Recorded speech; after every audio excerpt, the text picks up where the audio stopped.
Welcome to Milo's Mods, ladies and gentlemen. So this is a comparison video between the original Aeon Pro and the new Aeon Pro X. Let's begin, shall we? We'll start off with the OG version. The original Aeon Pro came out in about 2020. This blaster has been fully modified by myself. This blaster has a Chungus spring in it. It's got top prime assist from Drac, safety delete from Drac as well, a 6-inch brass barrel, and a saber tip from FFW. It's also got a stock attachment point that I installed. I didn't turn it into a pump style blaster just because then, in my opinion, it would be nothing more than a Nexus Pro. Now, this blaster here, when it came out, it shot about 150 out of the box. This blaster does 200 all day long with ease with the upgrades that I have installed with it, So, which is great. It's actually a pretty nice little CQB Springer blaster. I've used it a few times in games. Decent blaster. I haven't shot it in a while, though.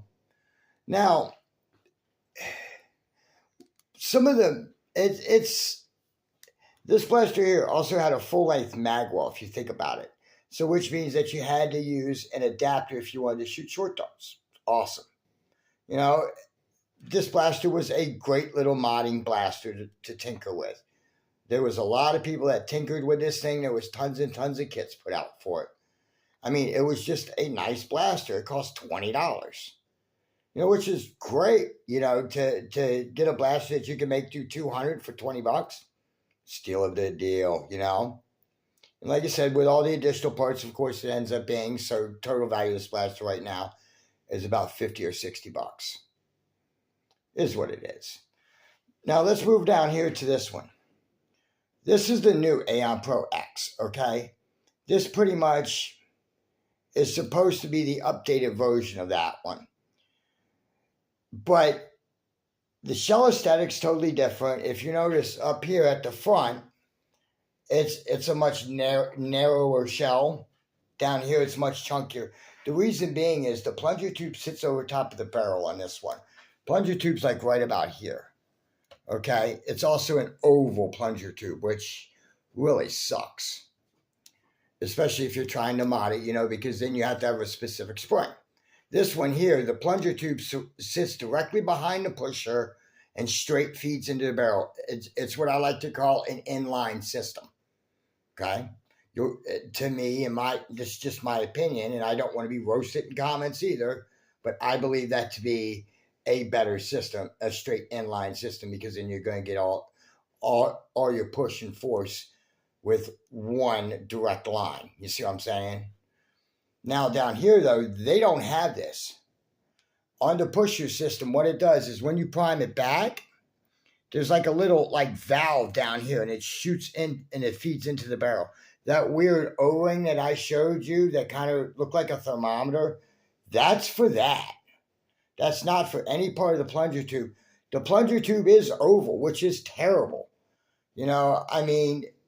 Dart Zone said it allegedly that they got a spring for this thing. When I opened this blaster up, I noticed the spring was about the size of a Nexus Pro. Okay. So that kind of makes me wonder. I wonder if I have a turf spring around here somewhere for a Nexus. I'll try it. Definitely. But it's not a bad little blaster. I also did delete the safety on this one because the safety just gets in the way and it's terrible. The other difference of this blaster is that this one's got a half-length only magwell. Still really cool, and they gave you a P card with it, which is even better. To me, this blaster is worth $25. As is, depending on what the community can do with it. First thing I am going to look for is a safety delete. So hopefully Drac or somebody like that will have the safety delete for this thing, and then if DZ sells a spring upgrade, I might be all over it, But it's going to be hard for people in the community to find a spring upgrade for that thing just because of the oval tube. So there it is. But they're both fabulous blasters. They really are. And I'm a little hard on all blasters just because I have so many nice blasters. That's half my problem. So I'm extra stringent on some more than others, But yeah, I just wish people in Australia could get the Nexus Pro X or even this one right here. But Dart Zone has a lack of international distribution. It's just sad. But in any event, ladies and gentlemen, thank you for watching my comparison between the original Aeon Pro and the Aeon Pro X. Don't forget to subscribe, and until next time, this is Miller's Mods signing off.